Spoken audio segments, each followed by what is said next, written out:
Bonjour tout le monde, voici ma vidéo bilan du mois de mai 2013. Ce mois-ci j'ai lu 26 livres, donc je suis assez fière de moi, ça faisait longtemps que j'avais pas lu autant de livres. Et je vais essayer de faire une vidéo super rapide parce que sinon la vidéo va durer 3h30 si je fais chaque critique très doucement. Donc je vais essayer de vraiment aller vite, en plus j'ai la crève alors parler est chiant on va dire. Mais bon voilà, allez on commence. Alors, premier livre du mois, J.K. Rowling, Une place à prendre. Enfin, Une place à prendre de J.K. Rowling. J'adore la couverture, j'adore l'objet livre, j'adore tout ce livre.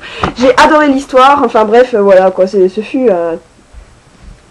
je l'ai adoré, voilà, c'était juste trop bien, je l'ai dévoré. Quand je l'ai refermé, j'avais pas envie de laisser partir les personnages, j'en voulais encore, alors que c'est un pavé de 600... et plus. Il est énorme et pourtant franchement j'avais pas du tout envie de le laisser. Voilà, j'étais triste de quitter ces personnages aussi détestables qu'ils soient, mais franchement j'ai adoré. Voilà. Ensuite j'ai lu Révélation de la sœur Passilède de Cendrillon de Claire Piat. Ce que j'aime dans ce livre, enfin une des raisons pour laquelle je l'ai acheté en tout cas, c'est qu'il est tout rose. Il est écrit en rose, les pages sont roses et il a des petites illustrations roses. Et tous les livres de cette collection sont comme ça, donc il y en a qui sont verts, il y en a qui sont bleus, etc. Et c'est trop mignon. Et en plus les illustrations sont trop chou. Et l'histoire est toute mignonne. Ça nous permet de voir enfin ça nous permet d'en savoir plus sur une des sœurs de Cendrillon. Une des belles sœurs de Cendrillon. Et bon ben voilà, j'ai beaucoup aimé. Du coup je pense récupérer tous les livres de cette collection. Voilà. Alors ensuite j'ai lu l'élite, donc la sélection livre 2 de Kirakas. Avec la couverture qui est genre super magnifique. Enfin là-dessus tout le monde est unanime. Elles sont magnifiques les couvertures. Je pense que 90% des gens l'achètent au moins pour ça. L'intérieur est beaucoup moins magnifique selon moi. Alors je trouve que c'est pas très bien écrit. Bon après je sais pas si c'est la traduction qui fait ça, mais j'ai un problème avec la manière dont c'est écrit, les dialogues dont ils sont faits, je les trouve pas naturels du tout. Ensuite je trouve qu'on est trop distante. Les sentiments sont pas décrits. Franchement j'ai vachement du mal à sentir mon cœur quand America et pourtant America qu'est-ce qu'elle est amoureuse hein, entre Maxon et Aspen. Enfin voilà, donc du coup voilà c'est bien mais c'est pas transcendant. On m'avait dit oui le tome 2 sera beaucoup plus dystopique. Ouais bof. J'ai envie de dire franchement bof. C'est pas beaucoup plus dystopique que ça. C'est surtout America qui fait ça. Ça salope, hein, voilà, disons-le mot. Donc elle court après deux mecs, mais quand il y a des mecs qui courent après d'autres filles, ouais, je suis malheureuse, bah tu fais pareil, alors arrête de te plaindre, hein. Enfin bref, elle est super chiante dans ce tome. Et elle m'a super déçue. J'espère vraiment que le troisième tome, on parlera plus de ces histoires d'amour, qu'on en a rien à faire, et qu'on parlera vraiment du côté dystopique. Voilà. Alors après, j'ai lu Where is Brian de Gala de Spax. Alors il faut que je vous montre sur ma... Donc finalement je vous mets l'image parce que ma liseuse est complètement déchargée, elle met un siècle à surcharger, alors tant pis vous aurez que l'image, voilà. Donc j'ai bien aimé cette nouvelle, elle se lit vite, mais j'ai trouvé ça un peu trop simple. C'est vrai que ça s'arrête pas vraiment sur le côté policier, mais sur le côté amour, qui ne m'intéresse pas plus que ça, surtout la scène de cul qui m'a laissé froide comme un jambon. Et enfin, par contre, j'ai vachement été surprise par les révélations, même si je suis tellement forte que j'avais deviné qui c'était l'assassin. Et ouais, enfin voilà. Et en plus, j'avais compris pourquoi. Mais franchement, j'ai vraiment quand même été surprise par la révélation et j'ai trouvé vraiment l'idée bonne. Même si la fin, je l'ai trouvée un peu trop rapide. Mais apparemment, donc il y a un deuxième, il vient de sortir et ma soeur l'a acheté, donc je le lirai. Voilà. Alors après j'ai lu Je ne sais plus. L'histoire presque vraie de Cedar B. Hartley qui voulait vivre une vie peu ordinaire de Martin Murray. Le voilà. C'est une histoire vraiment sympathique, donc c'est un livre pour la jeunesse vraiment très mignon avec des dessins dans les pages qui sont trop rigolos. Donc c'est Cedar qui raconte sa vie.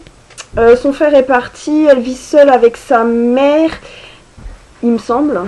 Oui c'est ça, elle vit seule avec sa mère et donc elle cherche à comprendre pourquoi son père est mort. Et elle va rencontrer un garçon qui est acrobate et ben elle va devenir...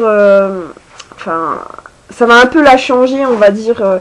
Elle va évoluer, grandir. Enfin, voilà, donc c'est une super histoire. Franchement, c'est tout doux, tout mignon.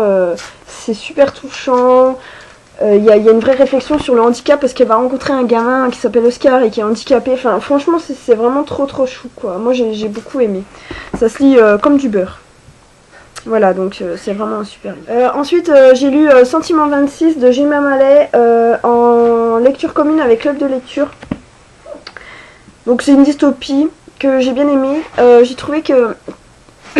bon, c'est dystopique quoi, donc ça finit par un peu toujours se ressembler.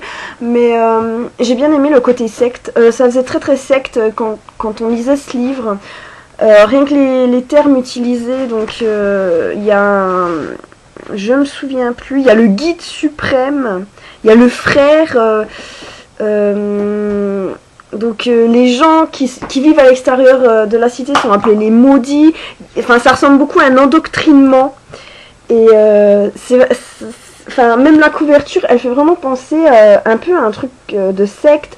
Ils ont un livre avec des trucs à apprendre, enfin ça fait un peu penser voilà, ça fait, moi ça m'a rappelé un peu ce monde là. Donc il faut savoir que c'est un one shot, donc ça va très vite, mais c'est vraiment super bien. J'ai bien aimé l'histoire d'amour, mais pas plus que ça on va dire. Et par contre j'ai beaucoup aimé l'héroïne qui se pose beaucoup de questions et tout. Et puis l'histoire en elle-même, je l'ai vachement appréciée, j'ai passé un super moment. Et j'ai beaucoup aimé la fin qui est très ouverte et qui nous laisse le choix d'imaginer une suite. Enfin voilà, qui nous laisse imaginer comment ça a pu se passer après quoi. Donc voilà, c'est vraiment un super bouquin. Donc après j'ai lu le tome 1 de Harry Potter de J.K. Rowling, que j'ai racheté sous cette édition parce que je la trouve très belle. Et en fait, comment dire, j'ai les 7 mais ils sont tous dépareillés. Le 4 est dans un état lamentable, il est tout déchiré, etc. Donc j'ai décidé de me les racheter et j'ai commencé à me les racheter en commençant par celui-là parce que je le trouve très beau. Harry Potter, je m'étais mis à détester à cause de toute la médiatisation qu'il y avait autour. Mais vraiment je détestais, moi dès qu'on me parlait d'Harry Potter, limite j'avais envie de dire ferme-la, j'ai pas envie de t'entendre parler, j'en ai rien à faire. Dès que je voyais Harry Potter j'étais énervée, enfin j'étais vraiment pas bien. Et puis ces derniers temps ça s'est un peu calmé. Et il faut savoir que quand j'étais plus jeune, j'adorais Harry Potter, donc j'avais envie de réessayer de voir et enfin de lire le 7 parce que je ne l'ai jamais lu. Voilà, donc du coup je recommence toute la série. Je sais pas si je vais lire le 5, je pense que oui, mais vraiment j'espère qu'il me redécoutera pas d'Harry Potter. Donc voilà, alors ce premier tome j'ai adoré, franchement j'ai retrouvé ce que j'avais aimé dans cette série vraiment, avant que la médiatisation m'en dégoûte. Et enfin voilà, c'était vraiment super, c'est super bien écrit. Harry Potter est trop mignon, j'avais oublié qu'il pouvait être si mignon. Ron et Hermione, j'ai kiffé. Hermione c'est trop une peste en fait, et franchement j'ai adoré son côté là. J'ai même adoré Malfoy, alors que je me souviens que quand j'étais toute petite et que je le lisais, je le détestais, mais là vraiment j'ai adoré tous les personnages je crois quoi. Franchement ils m'ont tous plu. Dumbledore m'a fait rire, j'avais oublié qu'il était complètement fou en fait. Même Rogue c'est un salaud fini, mais j'ai vraiment adoré. Enfin voilà, c'était un tome, je l'ai dévoré, voilà, j'ai retrouvé tout ce que j'aimais et vraiment j'ai pas été déçue de le lire. Voilà. Après Harry Potter, j'ai lu. Donc après Harry Potter, j'ai lu Darling de Jean Telet. Donc je ne savais pas, enfin comme d'habitude, je ne lis pas les quatrièmes. Lui, ça fait super longtemps que je le veux. Donc je l'ai lu entre autres il n'y a pas tellement longtemps par contre, mais du coup je ne savais pas du tout quoi ça parlait. Et en fait c'est ma soeur. J'étais en train de lire, puis ma soeur à un moment elle lit derrière, elle me fait au fait tu sais que c'est une histoire vraie. Et dans ma lecture du coup je l'ai plus vu de la même façon, et enfin, parce que déjà je trouvais que c'était horrible, j'étais là putain, c'est horrible, c'est horrible, c'est horrible. Et, et là elle me dit c'est une histoire vraie, et c'était encore pire quoi. Mais c'est une histoire vraiment très très dure sur une femme. Waouh, les trucs qu'elle a vécu, je pensais même pas que c'était possible de vivre des trucs pareils. Alors pourtant, je vais être réduxpé et des trucs, je vous jure que j'en ai vu, j'ai vu des cas, mais des gamins torturés, etc. Mais ça, franchement, c'est très très dur. Elle est même pas aidée par la justice, etc. Et franchement, voilà, enfin, ça montre aussi qu'il y a un côté injuste dans notre monde et que des gens puissent faire subir ça à quelqu'un. Je trouve ça juste horrible, quoi. Donc voilà, moi je le recommande, c'est vraiment une histoire très dure, mais vraiment très forte et très belle et vraiment super bien écrite. Jean Telet écrit super bien, quoi. Il arrive à nous toucher sans nous faire nous apitoyer. Donc, alors ensuite j'ai lu Blart Thomas. Chronique d'un crétin trouillard qui devait sauver le monde de Dominique Barker. Franchement, je préfère largement la couverture française que les couvertures américaines. Et nous, on a en plus les illustrations de... Comment il s'appelle Frédéric Pilot. Et on a des illustrations comme ça dans le livre. Et elles sont vraiment super. Le livre en lui-même est excellent. Donc c'est un peu de la parodie de fantasy. Et c'est très très drôle. Blart est... Enfin, tous les personnages sont complètement à côté de la plaque. Ils sont à la fois ce qu'on peut retrouver souvent dans la fantasy, avec les stéréotypes de la fantasy, et en même temps ils sont tellement exagérés que ça part complètement en live. Sauf bien sûr Blart, lui il est vraiment le anti-héros en personne, il n'a pas du tout envie d'être là, il s'en fout complètement, il a juste envie de fuir, il vendrait ses amis, enfin ses amis entre guillemets, pour pouvoir sauver sa peau, et tout ce qu'il aime lui c'est les cochons. Enfin bref, donc je parle pas de tous les personnages, mais c'est vraiment un super livre. C'est très très drôle, ça se lit comme du beurre et c'est vraiment super génial. Voilà, je le recommande. Donc c'est un livre à ma petite sœur. Alors après Blart, j'ai lu Antise de Shirley Jackson. Alors je vous mets l'image parce que ben pareil c'était sur ma liseuse. Donc Antise de Shirley Jackson, c'est un livre vachement bien qui fait super peur. Mais vraiment j'ai grave flippé, il y a des passages je vous jure, mais je flippais comme j'étais vraiment mal. Donc c'est 4 personnes qui vont se retrouver dans une maison, enfin qu'on dit hantée, et pour savoir si ce qui se passe dedans en fait, c'est de la curiosité mal placée j'ai envie de dire. Et donc on pourrait s'attendre à ce que ça aille tout doucement et tout, mais les événements arrivent vachement vite, ça fait très très vite peur. Et le pire c'est que en fait on voit ça du point de vue d'un des personnages, elle est complètement... Et en fait les 4 personnages ont l'air complètement tarés déjà. Et celle-là encore plus que les autres. Et en fait on se demande si c'est psychologique ou si ça arrive vraiment par moment, etc. Et...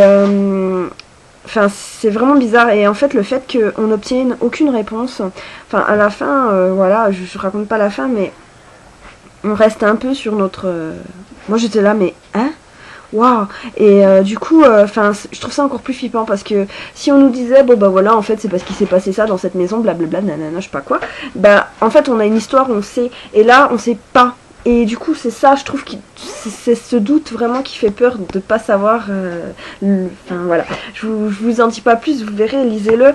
Par contre, il est introuvable en livre, donc il faut l'avoir en e-book. Il est pas trouvable non plus en e-book.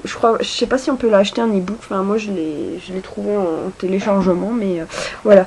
Et mais franchement, si vous le trouvez, je vous le conseille.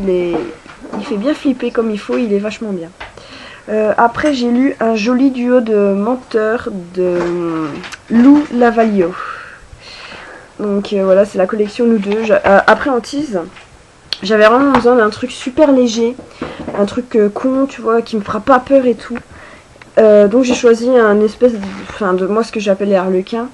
Et bah, j'étais un peu déçue parce que c'était presque limite trop sérieux. Ça se prenait peut-être trop au sérieux pour une histoire qui était vraiment cucu. Et finalement, bof quoi. Du coup, j'étais un peu déçue. Moi, je m'attendais vraiment à un truc qui allait me faire marrer. Comme d'habitude, quand on lit ce genre de livre, on se marre bien, tellement c'est ridicule quoi.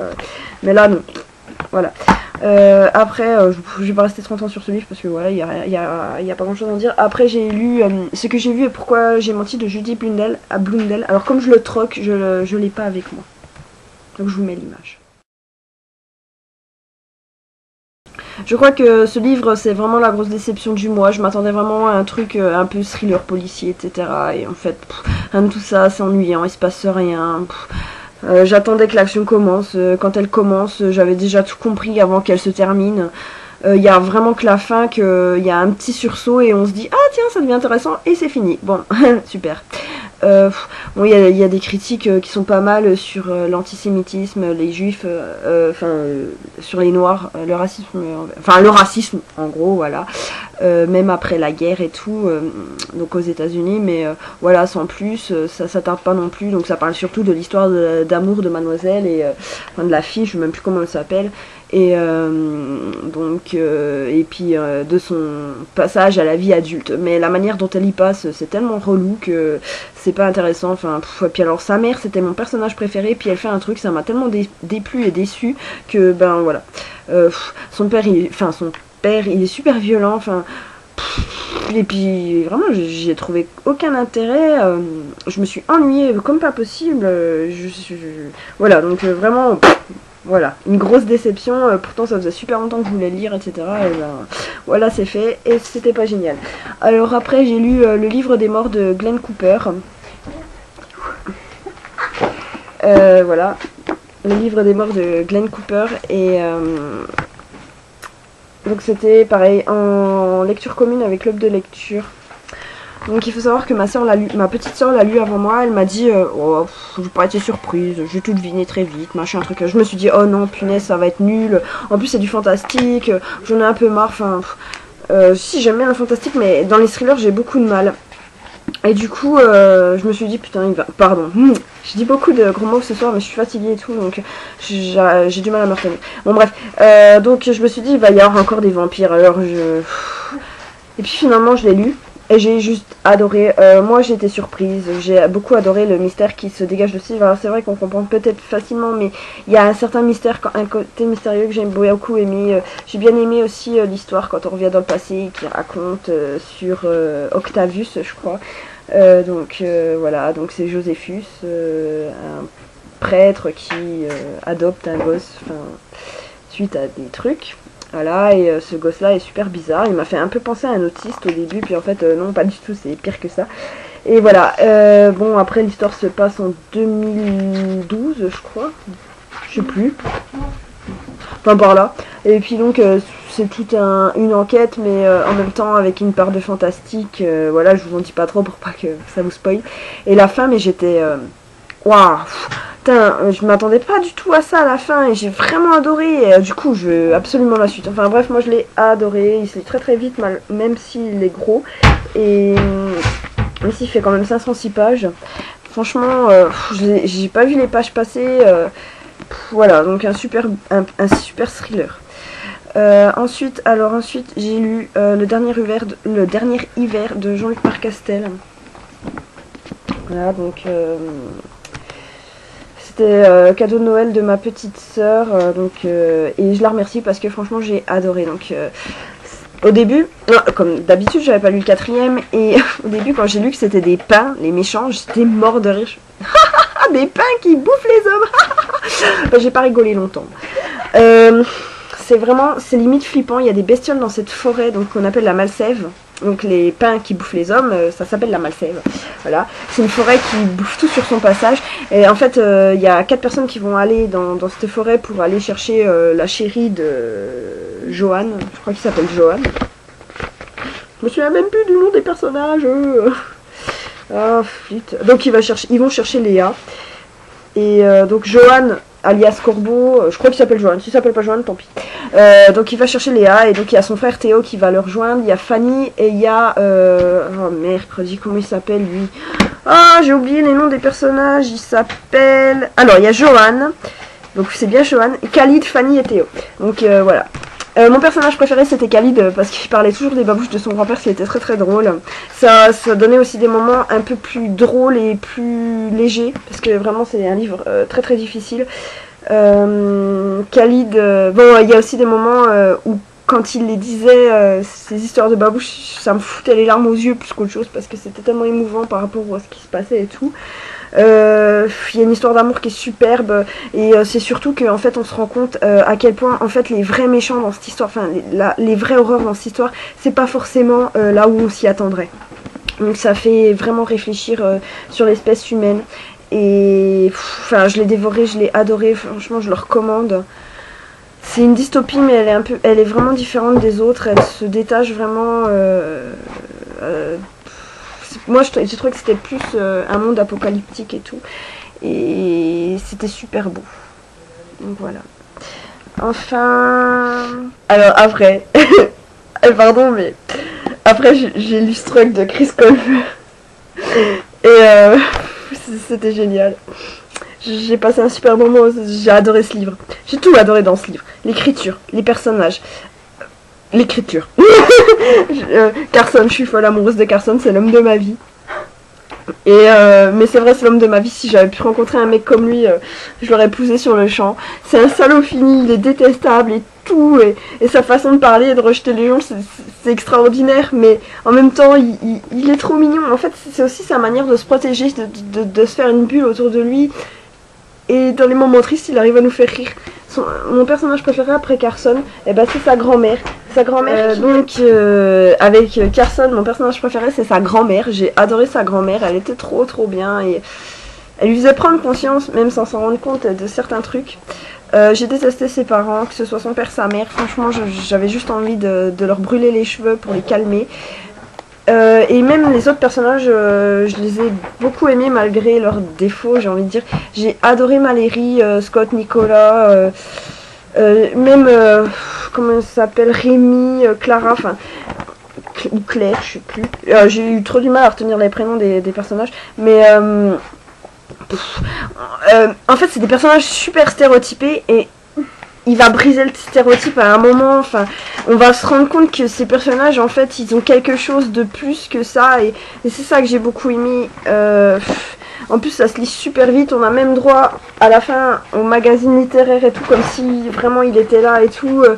Je sais pas, franchement, j'ai juste adoré ce livre, j'ai juste qu'une hâte, c'est de voir le film, j'arrête pas de me regarder la bande-annonce, tellement j'ai hâte de le voir, et je pense que quand j'aurai revu le film, je vais m'acheter le livre en VO et me le relire. Voilà, donc c'est pour dire à quel point franchement j'ai adoré, j'ai juste été conquise par ce bouquin.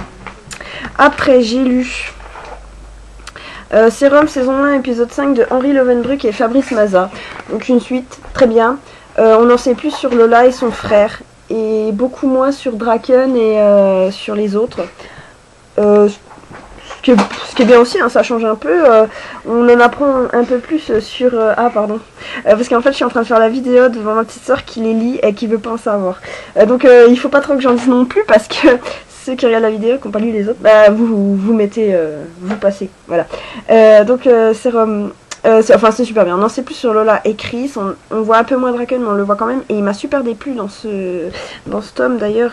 Et Détroit, le collègue de Lola, m'a déplu au possible aussi. Enfin bref, j'ai peut-être un tout petit peu moins aimé que les autres à cause de ça. Mais c'était super bien, voilà. Et j'ai vraiment envie de lire l'épisode 6 pour savoir le fin mot de l'histoire. En espérant que ça se termine pas en cliffhanger et qu'il faut attendre la saison 2. Voilà, donc finalement j'ai lu Delirium, le tome 3 de Lauren Oliver. J'ai beaucoup aimé. J'essaye d'en parler sans spoiler les tomes d'avant, mais c'est impossible. Donc en fait il faut savoir que je n'aime pas le couple Lena Julian. Et je kiffe le couple Lena Alex. Sauf que c'était beaucoup mal parti dans ce tome là et du coup, bon, j'étais un peu déçue, mais heureusement, malgré le fait que on a quand même beaucoup les sentiments de Lena, ça tourne pas que autour de ça. Malgré ça, d'ailleurs, c'est vachement bien écrit.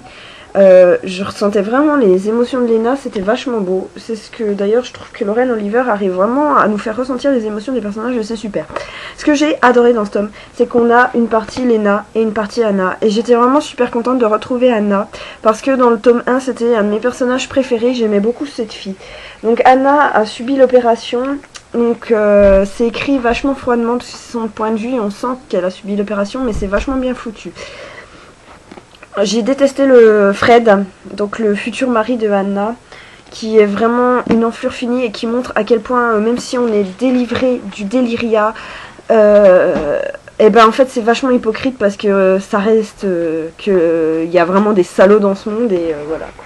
Bon bref, c'est un super livre. La fin, comment dire, ça va tellement vite à la fin que je me suis dit oh mon dieu, il reste tant de pages, ça va finir en cliffhanger et on n'aura jamais de tome 4 parce qu'il n'y en a que 3, c'est une trilogie. Et en fait c'est un peu ça et un peu pas ça en même temps. C'est une fin très très ouverte, qui est vraiment très belle, que j'ai beaucoup aimé pour le message qu'elle passait, qui peut marcher autant dans le monde de Lena que dans le nôtre, je pense.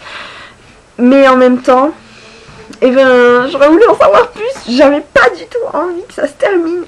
J'aimais tellement les personnages, tellement ce qui se passait et tout. Enfin, ce qui se passait. J'aimais pas trop le monde. Enfin, je voudrais pas vivre dans le monde dystopique, c'était horrible et tout, machin truc. Mais j'aimais tellement les aventures et tout que j'avais trop envie que ça continue, d'en savoir plus, d'en savoir ce qui allait se passer après, etc.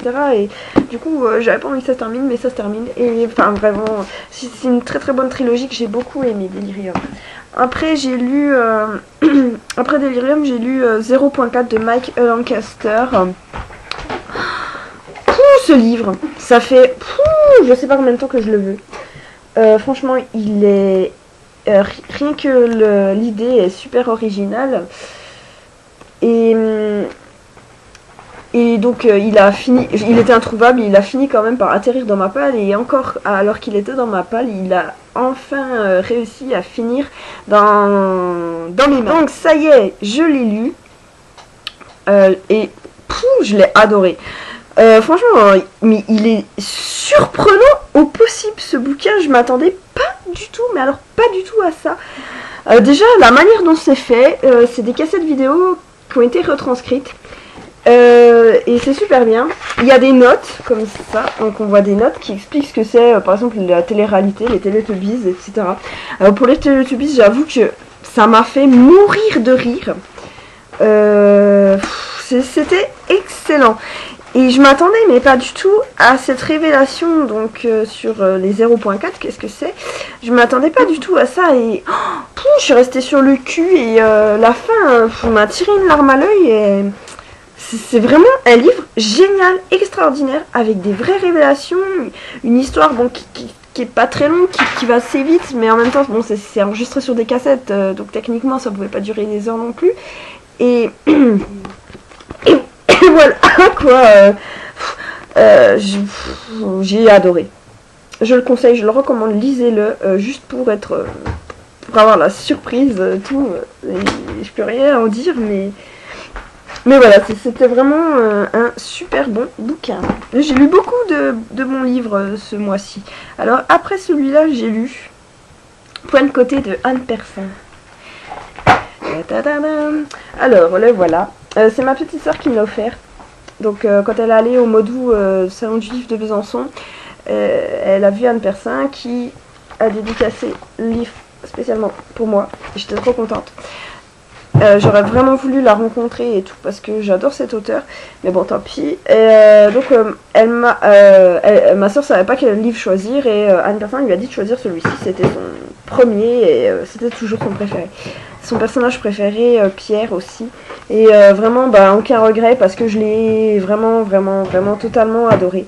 D'habitude quand je lis des livres sur des adolescents, j'ai beaucoup de mal à me mettre à leur place parce que c'est une adolescence que j'ai l'impression de ne pas avoir vécu, comme si j'avais vécu une autre adolescence. Et là, même si j'ai pas du tout vécu ce que lui il a vécu, donc son jumeau il est mort. C'est pas un spoil, on le sait tout de suite quasiment. Mais même si j'ai pas vécu ça, l'impression de vide qu'il ressent et tout, moi je l'ai ressenti à l'adolescence et du coup j'ai vraiment compris ce qu'il ressentait, etc. Donc c'était vraiment super sympa. L'histoire d'amour est trop choupinoute. Et j'ai adoré donc Raphaël. Et j'ai adoré Geneviève aussi, qui est une copine, enfin sa copine et tout. Elle était trop adorable. Franchement, elle était trop mignonne cette fille. Elle était toujours avec les livres et tout. C'est peut-être pour ça que je me suis retrouvée en elle en fait. Et du coup voilà. Donc un livre qui se lit super vite, qui est vraiment super sympa et que je recommande vraiment pour tous les ados en fait. Qui est vraiment génial. Point de côté donc. Ensuite, après celui-là, j'ai lu L'Attrapieur de J.D. Salinger. Donc l'attrape-cœur de J.D. Salinger, j'ai bien aimé, mais j'ai rien compris. Voilà, ça résume vraiment mon avis sur ce livre. C'est très intéressant, j'ai eu beaucoup de mal à rentrer dedans à cause de l'écriture que je trouvais au début qui partait dans tous les sens. Et finalement, bon, bah, je m'y suis mis, puis même il y a des passages où j'ai bien rigolé d'ailleurs, même si le héros il est un peu énervant à détester tout le monde autour de lui et à critiquer tout ce qui bouge sans jamais se remettre en question, mais bon. J'ai beaucoup aimé sa relation avec sa famille quand il parlait de son petit frère qui est mort de la leucémie aussi, j'ai beaucoup aimé. J'ai beaucoup aimé sa petite sœur. Enfin voilà, c'était vraiment super intéressant, mais à la fin je me suis dit, bah oui, et alors, enfin, pourquoi tout ça? Voilà, c'était comme si ma soeur venait vers moi, elle me racontait qu'elle avait mangé une pomme hier, bah c'est très bien, je suis contente, et alors quoi. Voilà, donc c'est l'effet que m'a fait ce livre, je me suis demandé, bah d'accord, oui, puis c'est tout quoi. C'est pas un mauvais livre, mais je vois pas trop l'intérêt quoi. C'est pour ça que je pense que est-ce que j'ai sauté quelque chose ou quoi, parce que j'ai vraiment rien compris. Donc après j'ai lu La proie pour l'ombre de P.D. James. Voilà. Je l'ai adoré. Enfin, franchement, ce qui fait ce livre, c'est le personnage de Cordelia. Elle est excellente. C'est une détective, mais qui m'a fait, enfin, qui est vraiment géniale. C'est la manière dont c'est écrit aussi. C'est écrit d'une manière qui est vraiment super. Bon, il y a peut-être trop de descriptions par moment, mais bon, voilà, ça n'arrange pas tant que ça. L'histoire en elle-même était bien. J'aime beaucoup les histoires qui se passent dans les écoles comme ça. Enfin, un peu. Quand il y a du mystère dans les écoles anglaises comme ça, j'aime beaucoup. On se demande mais qu'est-ce qui a pu se passer et tout, j'aime bien. À vrai dire, je m'attendais pas du tout à cette fin. Et c'est vrai que la fin, on pourrait croire qu'elle s'est terminée en longueur. Et en fait, non, pas du tout. Moi, j'ai beaucoup aimé cette fin. D'ailleurs, pas envie qu'elle s'arrête. Et donc, c'est un livre que j'ai vraiment apprécié. C'était un policier vraiment très très intéressant à lire. Voilà. Après, j'ai lu... Donc après j'ai lu Vocation fatale de Anne Perry. Voilà. Donc voilà, c'est le 4e tome de la série Démons qui est, j'adore toujours autant. J'adore Monk, j'adore Esther, j'adore le Monk Esther, il y a beaucoup de tout ça là-dedans. L'histoire en elle-même, donc c'est au début c'est une histoire de viol et ça part vite sur une histoire de meurtre. Donc il y a il y a 2 enquêtes en fait. Enfin la première se termine assez vite. Mais bon, elle est réutilisée après, enfin voilà, je vais pas trop en dire non plus. Et en fait, on voit à quel point la condition des femmes à cette époque est tellement difficile qu'elles doivent se battre pour un rien, quoi. Et le pire, c'est que elles ont tellement l'habitude d'être rabaissées qu'elles-mêmes, en tant que femmes, finissent par se rabaisser leur propre sexe. Donc les femmes vont dire que les femmes qui ne sont pas romantiques, elles ont rien compris à la vie. Les femmes, c'est fait pour se marier, avoir des enfants. Et les femmes elles-mêmes vont le dire. Elles vont pas comprendre que d'autres femmes vont avoir des aspirations vraiment différentes. Et c'est là qu'on se rend compte à quel point c'est horrible la manière dont sont traitées les femmes, que ce soit à cette époque ou à la nôtre, parce que ce genre de truc ça a toujours pas changé, hein, je veux pas dire on se dénigre toujours autant, hein. Mais bref, c'était pour passer vite fait.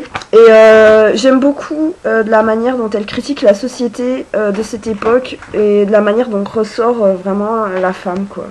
Enfin, à quel point on voit que c'était dégueulasse, quoi. Enfin, bon, bref. C'était une super enquête. Je me suis fait avoir tout du long, comme souvent, avec Anne Perry.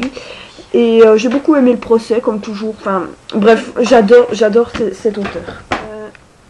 Donc, j'ai lu ensuite Enders, le tome 2 de Starters de Lisa Price. Et j'adore juste la couverture. Alors, je sais qu'elle fait pas l'unanimité, que beaucoup de personnes l'ont critiquée, etc. Mais moi, je la trouve super bien. Je trouve qu'elle représente vraiment bien l'esprit du livre, et avec le tome 1 elle est magnifique. Donc voilà, je crois que c'est une de mes couvertures préférées de la collection R avec la sélection.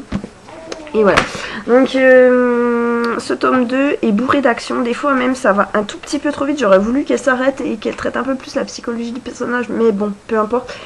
On est très surpris de certaines révélations, même s'il y en a une, je m'en doutais un peu. Et j'ai beaucoup aimé l'histoire, donc les révélations, ça j'ai beaucoup aimé l'histoire.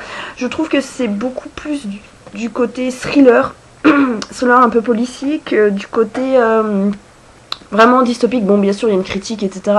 Mais ça va vraiment dans l'action, etc. Et c'est, enfin, voilà, c'est super bien. Je le recommande, c'est très sympathique, ça se lit très très bien. Bon, franchement, je l'ai lu super vite. Bon, en même temps, il est écrit énorme. J'aime pas trop quand c'est écrit super gros comme ça, mais bon, bref. Et voilà, moi, vraiment, c'est une duologie que j'ai beaucoup appréciée. Après, j'ai lu Magie celtique, Avant-goût d'éternité. Donc de plein de personnes. Moi, j'y connais rien en magie celtique, à part Merlin, Morgane et Viviane. Et de ce que je vois de la série Merlin. Sinon, alors des fois je comprenais rien en fait, justement, je connaissais pas les noms, etc. Ma nouvelle préférée, c'est celle-là, Uffine, donc la dernière de Elfen, qui traite d'un gamin autiste. Et donc, bon, bah, je vais pas m'expliquer longtemps là-dessus. J'adore ce sujet, il est super bien traité. L'idée est hyper originale, c'est super bien écrit. Ça m'a ému jusqu'au là. Enfin bref, c'était vraiment ma nouvelle préférée. J'ai aussi beaucoup aimé Le Chaudron des âmes, donc qui traitait de Merlin, Arthur et Viviane, mais à notre époque. Et c'était très rigolo. Et ma soeur a une dédicace. Je sais pas trop où elle est, donc voilà, tant pis, vous la verrez pas. Mais bon. Donc elle a une dédicace de Anne Rossi. Celle que j'ai le moins aimée, c'était Marwena, la magicienne, parce que j'ai rien compris. Voilà, tout simplement. Et Mel, c'est la 2, m'a beaucoup fait rire. En plus, je m'attendais pas du tout à la fin, mais bon, je suis un peu idiote. Et In Memoriam et Les Oubliés de Flora Grèze, j'ai bien aimé les deux. Mais en même temps, il manquait ce petit quelque chose à chaque fois dans les deux. Voilà. Je sais que je vais très très vite, en sachant que bien sûr mes critiques sont toutes sur mon blog, etc. Et voilà. Mais il faut dire que ma voix empire de plus en plus. Et donc voilà. Et puis que la vidéo est déjà super longue. Donc après j'ai lu Le Bal des Iguanes de Bryce Tarvel, je sais pas comment ça se prononce. J'ai beaucoup aimé, mais je m'attendais vraiment à autre chose. J'ai un petit peu été déçue que le mystère tombe trop vite à plat, que tout soit révélé si vite, et que finalement ça en reste là. J'aurais vraiment voulu qu'on nous mette vraiment le doute sur s'ils sont vraiment méchants, ou enfin tu vois, qu'on reste vraiment dans les rumeurs, etc. et qu'on se pose des questions. C'est vrai que c'était très malsain, mais j'ai trouvé que ben, du coup ça tombait trop vite à plat. J'ai pas du tout aimé les personnages, à part Lise, la petite vieille, et puis la copine de Lise. Mais j'ai détesté Julien, même si on ne le voit pas, je l'ai détesté. La fin est très très brutale. Elle m'a surprise et en même temps, pas tant que ça. Je m'attendais presque à une super grande révélation et en fait non, il n'y a pas. Donc voilà. C'est pas un mauvais livre, j'ai bien aimé le lire, mais il a peut-être pas fonctionné sur moi. Voilà tout. Ensuite, j'ai lu Whisper Girls de Vincent Villomino, et c'est le dernier livre du mois que j'ai lu. Voilà, le 26e livre. Pareil, alors je l'ai lu en une soirée, il se lit très très vite, moi il est très court. Hein. Et il est super bien, donc c'est une histoire avec des fantômes, tout ça. Je sais, ça explique pas. Donc en fait, il y a un type qui est un assassin, il est suivi par un fantôme. On sait pas pourquoi, on sait pas ce que cet assassin recherche exactement. On sait qu'il est suivi par une autre fille qui est immortelle aussi, parce que l'assassin est immortel. Donc l'autre fille le poursuit pour se venger, on ne sait pas trop de quoi, on apprend tout au fur et à mesure. Le fantôme, pareil, on apprend sa vie au fur et à mesure parce qu'il y a le passé qui revient. Et ça tourne surtout autour du personnage de Nour, donc qui est une Shining et qui voit les fantômes, et on voit sa vie, etc. Sa rencontre avec Clément, qui est trop... Franchement, c'était mon personnage préféré, il était trop trop mignon. Et de comment elle va vivre le fait qu'elle ait une Shining et que... Eh ben, elle voit sa grand-mère et qu'elle va vivre des révélations assez extraordinaires. C'était très très bien, ça se lit très très vite. L'histoire est assez originale et c'est une bonne... c'est limite un policier, enfin, oui et non, mais c'était vachement bien. Mystérieux et tout comme j'aime, et on a des super révélations. Par contre, je vous déconseille de lire le 4e parce qu'il y a une phrase qui spoil carrément la fin. Donc voilà, une des grandes révélations du truc, quoi. C'est super. Et voilà, donc je vous montre juste ma lecture en cours. Donc il y a le tome 3 des livres de Raikira, Le Vengeur de Carlberg. Il sortait hier, c'est simple, j'étais là à sa sortie. J'ai tellement adoré le premier tome et le deuxième tome que il me fallait absolument le troisième tome. D'ailleurs, je l'ai déjà commencé, hein, comme on peut le voir, j'en suis à la page 158. Je suis déjà super fan. Et voilà, enfin, c'est vraiment super bien. Je vous conseille cette série. Donc le premier tome, c'est L'Esclave. Et vraiment, mais je vous la recommande, c'est une super série. Voilà, donc je pense que je vais mettre assez longtemps à lire quand même parce qu'en ce moment j'ai pas trop le temps, j'ai une tonne de taf à lire TS, même si j'ai juste envie de le dévorer. Voilà, voilà, donc la vidéo est terminée, moi j'ai plus du tout de voix, c'est cool. Et merci d'avoir regardé, n'hésitez pas à me faire des commentaires, à me dire tout ce que vous voulez et tout. Voilà, vous avez le droit à un petit bonjour de Stitch, un petit au revoir aussi, un petit bisou. Voilà. Et à plus.